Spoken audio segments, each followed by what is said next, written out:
Bonjour à toutes et à tous, bienvenue à ce nouveau Good Morning Market. Nous sommes le vendredi 3 septembre 2021. Et oui, c'est aujourd'hui le premier vendredi du mois. Et comme chaque premier vendredi du mois, nous allons prendre connaissance du rapport sur l'emploi américain, le rapport NFP. Et celui-ci aura une importance toute particulière dans le contexte que nous connaissons, que nous détaillons constamment, dans ce contexte d'une crainte de tapering de la part de la Réserve fédérale américaine. La Réserve fédérale américaine qui s'est donné comme but une réelle stabilisation, amélioration du marché du travail avant d'entamer un réel calendrier pour ce tapering. Et concernant l'emploi américain, justement, il y a plusieurs facteurs d'alerte. Premier facteur d'alerte, c'est l'ADP, le chiffre hebdomadaire sur l'emploi aux États-Unis, dont nous avons pris connaissance mercredi, mais également la faible publication de l'ISM. Alors, le précédent rapport hebdomadaire sur les demandes d'allocation chômage semble indiquer, d'une part, que les employeurs ne licencient pas, mais d'un autre côté, ils ne sont pas disposés à embaucher de nouveaux employés. Alors en effet, habituellement, lorsqu'il y a une hausse des cas de Covid, c'est devenu malheureusement une habitude parce qu'on a connu plusieurs confinements. Avant les confinements, avant d'éventuelles nouvelles restrictions, les entreprises limitent le recrutement. Ce n'est qu'après l'introduction des restrictions qu'elles commencent à réduire l'emploi. Quoi qu'il en soit, les attentes concernant le rapport d'aujourd'hui sont élevées, en moyenne 750 000 créations d'emplois, même si le dernier consensus de Bloomberg prévoit jusqu'à 800 000. City envisage 850 000 nouvelles créations d'emplois non agricoles. Concernant les demandes d'allocation chômage hebdomadaire, on a eu une chute jusqu'à 340 000 au cours de la semaine dernière. C'est le niveau le plus bas depuis le début de la pandémie. Les suppressions d'emplois sont à leur plus bas depuis 24 ans. Bon, malgré ces données, la Fed d'Atlanta a fortement, et ça c'est un autre signal d'alerte, a fortement abaissé ses prévisions de croissance. Elle s'attend désormais à une croissance du PIB de 3,7% au troisième trimestre, contre 5,3% précédemment. Donc c'est un autre signal d'alerte à ce niveau-là. Bon, dans ce contexte-là, les indices continuent de progresser. Le S&P 500 a gagné 0,28%, le Dow Jones 0,37%. Le Nasdaq 0,14% et le Russell 2000 0,74%. On notera une autre progression sur les marchés, ce n'est pas sur les indices boursiers, c'est celle du pétrole. Vous voyez cette belle bougie verte ici. Belle progression du pétrole, des contrats à terme WTIQ qui ont progressé de 2,5% après les récentes estimations de la production de l'OPEP+. Ces estimations ont montré que le cartel ne suit pas la compliance des accords. Et donc l'accord initial n'est pas totalement suivi. C'est lié notamment aux baisses de production au Nigeria, en Angola et en Russie. Voilà pour le pétrole, il y a une configuration technique très intéressante sur le WTI, on va l'aborder. Il y a une épaule tête-épaule inversée, on a déjà cassé la ligne de coup, on va parler de l'objectif théorique, on va débriefer de tout cela. Sur le marché d'échange, l'euro-dollar a dépassé les 1,1850, prochaine target 1,19, un mouvement qui pourrait s'accélérer si le rapport NFP de cet après-midi s'avère décevant. L'or est en petite baisse mais reste au-dessus des 1810 dollars l'once. Donc voilà, pour le contexte de marché, c'est le jour J pour le rapport NFP. Souvenez-vous, on attendait les 2 prochains rapports NFP avant la prochaine réunion du FOMC. On est arrivé au deuxième, c'est un chiffre crucial et il pourrait y avoir une certaine volatilité sur les indices boursiers. Également sur le marché d'échange, on pourrait assister à on pourrait assister donc à une baisse du billet vert. On l'a vu, le billet vert qui formait un double creux. On n'a pas franchi la ligne de coup, on se replie depuis. On a une projection d'Osoda sur le billet vert, et on pourrait bien l'atteindre aujourd'hui. On va en parler un peu plus tard. On commence sans plus tarder par les indices. Alors, on ne suit plus le Nikkei depuis un certain moment parce qu'il ne se passait pas grand-chose. On va prendre le temps d'en parler aujourd'hui. Je n'ai plus mon graphique sur le Nikkei, visiblement. Je vais enlever celui-ci sur le S&P 500. Et on va parler du Nikkei, l'indice japonais. Pourquoi? Parce que tout simplement, le Premier ministre Suga va démissionner. Et donc, il ne se présentera pas non plus aux prochaines élections pour la direction du Parti libéral démocrate. Et donc dans ce contexte-là, voilà, belle hausse du Nikkei, hein, on peut le voir, suite à l'annonce de la démission du Premier ministre. On a franchi l'oblique baissière, souvenez-vous, on avait tracé une oblique baissière ici, et on attendait la cassure de ce niveau-là.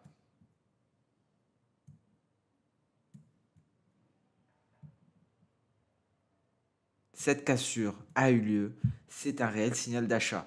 C'est un double signal d'achat ici sur le Nikkei. On a l'habitude de parler de ces doubles signaux.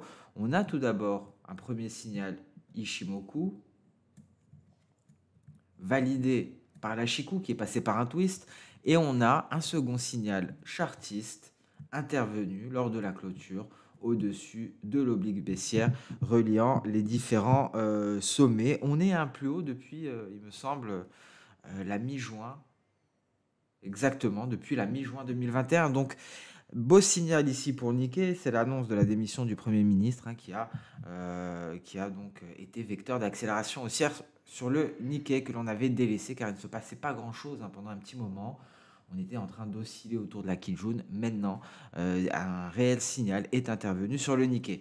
Qu'en est-il du CAC 40? Pour le moment, encore pullback en direction de la SSB. On a une projection en ABCD ici, souvenez-vous, on attend simplement le redémarrage aussi, un éventuel franchissement des 6900 points. Ici, sur le DAX, vraiment rien à signaler, hein. On est encore sur cette zone de support, légèrement au-dessus des 15 800 points. Vous voyez, hein, donc il y a des pics de volatilité, mais on ne parvient pas à valider les signaux de franchissement. Et plus largement, on a du mal à se hisser au-dessus des 15 975 points. Le Nasdaq marque le pas dans l'attente très certainement des non-farm payroll, du rapport NFP de cet après-midi. On en prendra connaissance à partir de 14h30. Donc, petite pause pour le Nasdaq avec des perspectives, hein, qui restent haussières. On a une projection d'Osoda à 15 854 points. Pour cela, il faudrait se hisser au-dessus des 15 700 points pour espérer aller chercher la projection E maintenant, hein. Avant, c'était une projection N. On était à ce niveau-là. Le repli s'est approfondi. C'est devenu une projection E. Alors ici, on est à l'intérieur du nuage en données H1 sur Nasdaq, hein. Vous connaissez le topo en données intraday. Dès qu'on sort du nuage avec validation, c'est le top départ pour la hausse journalière. Le S&P 500 qui est en train d'invalider la cassure des 4540 points. On est actuellement à 4539. Ici, données journalières, hein, ça ne nous apporte pas de nouveau sur le Dow Jones. Le Dow Jones qui patine réellement, le Dow Jones qui a un retard à rattraper. Il faudra attendre qu'il y ait un afflux, un réel intérêt pour les valeurs cycliques et qu'on délaisse les valeurs technologiques. À ce moment-là, je pense que le Dow Jones pourrait monter très très vite et assez haut. Donc pour le moment, rien à signaler sur le Dow Jones. Toujours la même situation. Le Bitcoin, ça pourrait se décanter très prochainement. Vous voyez, on est au-dessus, on est aux alentours de la limite supérieure de la géométrie de marché. La limite inférieure est renforcée par la moyenne mobile 200 que l'on retrouve ici. En cas de cassure, la prochaine cible, c'est la moyenne mobile 50. Mais si on casse les 50 000 $, là, dans ce cas-là, c'est direction 55 000 $, voire 60 000 $ avant d'aller marquer de nouveaux records historiques. Donc ici, il y a plusieurs facteurs. Il y a un réel intérêt des institutionnels. Les crypto-monnaies sont partagées entre deux facteurs. Tout d'abord, la répression en Chine sur les crypto-monnaies qui ne cesse de s'intensifier. Et d'un autre côté, il y a il y a des afflux de capitaux, hein, vers les fonds en crypto-monnaie. Il y a un réel intérêt de la part des institutionnels. L'Ethereum gagne du terrain également. La dominance du Bitcoin a augmenté récemment, mais l'Ethereum suscite de plus en plus d'intérêt de la part des institutionnels. L'Ethereum d'ailleurs qui a une très belle configuration technique. Voilà pour le Bitcoin, on passe à présent à l'Ethereum. Ici en données journalières, on a eu une cassure de la borne supérieure de notre triangle ascendant. Borne supérieure qui correspond au retracement de Fibo de 61,8% à 3337 $, retracement issu du précédent repli. Cassure donc de cette borne supérieure, c'est un signal de continuation haussière. Ici, une figure de continuation, hein, ce triangle ascendant. On marque une pause dans un triangle ascendant et lorsque l'on casse, cela indique une reprise haussière, une reprise de la tendance de fond. Ici, deux objectifs théoriques. Le premier, comme d'habitude, la hauteur de notre figure qui a été atteint. On y est très précisément. Second objectif, en cas de poursuite de la hausse, c'est l'amplitude du mouvement jusqu'à la borne supérieure de la figure. Et dans ce cas-là, vous vous en doutez, on pourrait aller vers de nouveaux records ici, largement au-dessus du précédent sommet qui date du 13 mai. On pourra aller chercher les 4 900 $ environ, se rapprocher de la barre des 5 000 $. Donc, très intéressant cette configuration technique de l'Ethereum. Si les institutionnels continuent de s'y intéresser, si les institutionnels continuent de montrer un réel intérêt pour les crypto-monnaies plus largement, plus précisément pour l'Ethereum, cet objectif pourrait être atteint. Donc les voyants sont dans le vert hein, pour les crypto-monnaies. Je pense que tout devrait s'accélérer si le Bitcoin parvient à se hisser au-dessus des 50 000 $. Voilà pour les crypto-monnaies. Alors j'avais quelques graphiques, je ne les ai pas gardés pour les crypto-monnaies pour illustrer tout cela. On en reparlera lundi. Je vous rappelle que lundi sera le dernier Good Morning Market. On reprendra le 28 septembre. Et sinon, hein, je serai présent au salon du trading hein, du 1er octobre. Donc, si vous êtes sur Paris, n'hésitez pas à venir nous voir. Ce serait un plaisir. On va parler Ishimoku, on va parler projection de Soda, bien entendu. Donc, n'hésitez pas à vous inscrire hein, pour venir participer et pour venir nous rencontrer.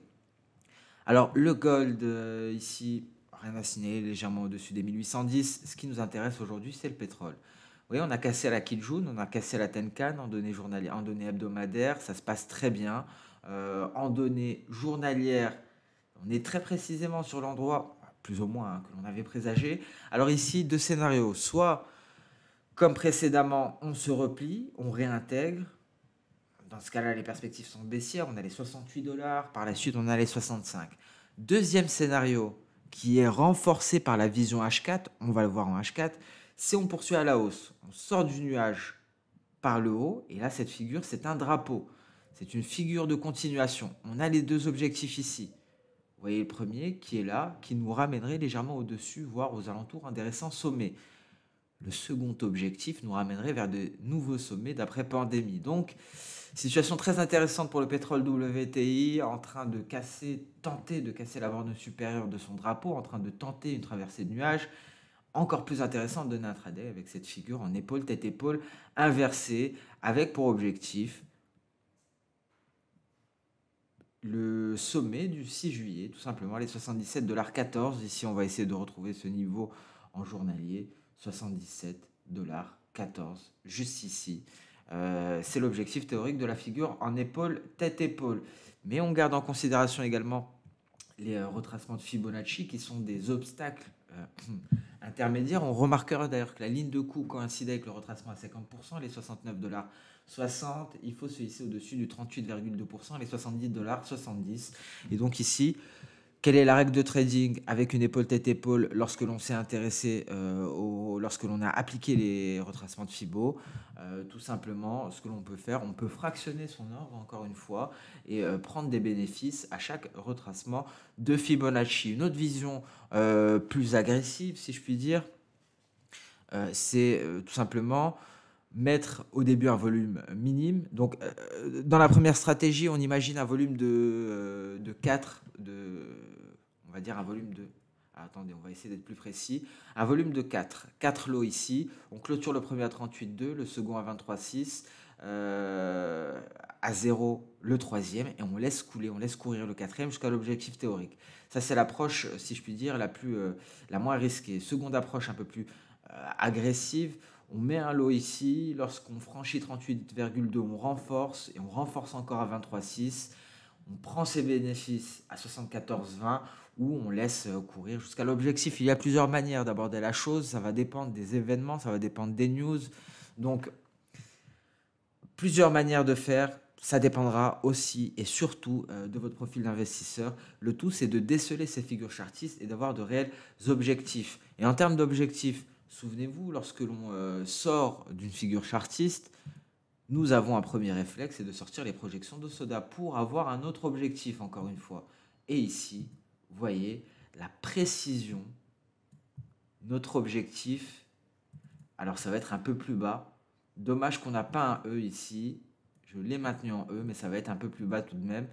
En cas de E, ça correspond à l'objectif théorique, mais ici, ça correspond au 23,6%. On est à quelques cents près, on est à 71,92 et on est à 72,04 pour le 23,6. Donc, on peut s'attendre à une certaine difficulté à franchir les 23,6, d'où l'intérêt de fractionner ou de renforcer en cas de franchissement des 23,6%. Gaz naturel, depuis qu'on a atteint la projection d'Ossoda V, on marque le pas, on n'arrive pas à se hisser au-dessus. Souvenez-vous, en données journalières, vous voyez, on a eu une belle impulsion haussière. Alors, on m'a demandé comment placer la saisonnalité. Je n'ai pas pu y répondre en commentaire. Alors, tout simplement, vous allez sur F2X, vous tapez SEA comme saisonnalité en anglais, vous avez tendance saisonnière, vous cliquez dessus, vous appliquez et vous avez ici la saisonnalité qui va s'afficher comme un oscillateur, hein, parce que je vous rappelle qu'il faut faire le distinguo entre oscillateur et indicateur. Les indicateurs se placent sur les prix, sur la partie graphique. Les oscillateurs comme le RSI, le MACD se placent en dessous et donc l'indicateur entre guillemets de saisonnalité se placera en tant qu'oscillateur. Donc voilà pour cette question. Alors, j'y pense également, hein, il y avait une question aussi concernant les cycles d'Ossoda. Alors, ça fait longtemps que je veux vous parler des cycles d'Ossoda. Malheureusement, ça va être compliqué d'en parler d'un coup, d'une traite. Je pense que le mieux serait de faire une partie théorique. Les cycles d'Ossoda, concrètement, ça vous donne des points clés ici dans la tendance, des points de consolidation. On retrouve la suite d'Ossoda à ce niveau-là. Et ce seront des cycles. Et ces cycles-là vont correspondre soit à des pics, soit à des creux, soit à des zones de consolidation. On peut le voir, j'ai pris ici comme première période un sommet. Ça correspond, les autres périodes correspondent soit à des creux, soit à des sommets intermédiaires. Vous voyez, un autre sommet intermédiaire ici, sommet intermédiaire avec consolidation, sommet intermédiaire. Donc, c'est un outil supplémentaire. C'est le dernier pilier qui nous a été fourni par Goichi Hosoda, créateur d'Ishimoku, afin de décrypter les marchés. Normalement, si on suit la théorie qui a été transmise par Hosoda dans son livre d'origine, qui n'est disponible malheureusement qu'en japonais, il faudrait utiliser Ishimoku, projection d'Hosoda et cycle d'Hosoda. Les cycles d'Hosoda nous permettent également d'envisager les retournements, les creux intermédiaires ou les sommets intermédiaires. C'est un peu comme ce que l'on fait avec la saisonnalité ici. C'est exactement la même chose. La saisonnalité, ce sont sur des cycles saisonniers. Et ici, c'est une autre manière d'aborder la saisonnalité. C'est une manière d'aborder les cycles, mais des cycles qui sont basés sur la suite de Goichi Hosoda. Parce qu'à la base d'Ishimoku, c'est une suite numérique de Goichi Hosoda, 1, 9, 17, 26, 33, 42, 51, 65, 76. Des paramètres que vous retrouverez partout. Par exemple, ici, on retrouve le 9, le 26, le 52. Vous voyez, c'est plus ou moins la suite de Goichi Hosoda, hormis le 52. Nous avons ici dans les cycles 51. Mais à l'image des retracements de Fibonacci, la base d'Ishimoku, c'est cette suite de Goichi Hosoda, dont j'ai mis, il me semble, les règles dans l'article que j'ai rédigé ici sur le site XTB France. Alors, il me semble avoir abordé cette suite de Goichi Hosoda. N'hésitez pas à aller. Voilà la suite de Goichi Hosoda avec donc les trois premiers chiffres qui sont déterminants, le 9, 17, le 26. On les retrouve partout. Ce sont justement les paramètres Ishimoku, 9, 26, 52, et on retrouve les règles de calcul, 9 plus 17, donc 9 plus 17 est égal à 26, 26 plus 17 est égal à 42 plus 1, donc 26 plus 17, 42 plus 1, et ainsi de suite. Donc n'hésitez pas, si vous êtes intéressé, si vous voulez aller plus loin, à consulter cette page. Je vous le mets en descriptif de cette vidéo. Alors désolé pour cette longue parenthèse. Le café, vous voyez, on s'est rapproché de l'objectif D, on se replie depuis, on repart en direction des 190 visiblement. Donc on va attendre, voir s'il y aura un redémarrage haussier. Et il faudrait que l'on se hisse à nouveau au-dessus des 200 et que le marché nous dessine quelque chose. Le copper, on est toujours dans cette zone triangulaire que l'on a marquée aux alentours de la ligne de cours, rien à signaler. On attend une reprise de la tendance haussière en espérant qu'il ne nous décevra pas. On passe à présent sur le marché d'échange parce que le marché d'échange va être soumis à une grosse volatilité aujourd'hui, NFP oblige. Alors on commence par les données weekly, hebdomadaire. Voilà, alors le weekly, souvenez-vous, repli depuis le test de la ligne de coup de ce double creux, un double creux qui est complètement invalidé pour le coup, enfin, qui n'a pas été validé plutôt parce que la validation d'une figure chartiste est conditionnée au franchissement de sa ligne de coup. ou d'une de ces bornes. Et donc ici, un dollar américain en train de se replier. De quelle couleur sera le NFP? Sera-t-il rouge? Sera-t-il vert? On aura la réponse dès lundi, on pourra débriefer. En tout cas, d'un point de vue intraday, il pourrait être rouge. Pourquoi? Car nous n'avons, d'un point de vue technique, nous n'avons toujours pas atteint ici la projection d'Osoda. Il y a une projection, on y va, on a résisté aux alentours de de ce palier de SSB, je vais y arriver, et on est bientôt arrivé à l'objectif. Après, bien entendu, hein, tout dépendra du NFP, et ce sera très difficile de présager ce qu'il nous réserve. En tout cas, d'un point de vue technique, les perspectives sont baissières pour le billet vert, haussières pour l'euro-dollar, 1,1878 aux portes des 1,19, un euro-dollar ici qui s'est hissé au-dessus de cette projection V. On voit comme la tendance est régulière hein, pour l'euro-dollar.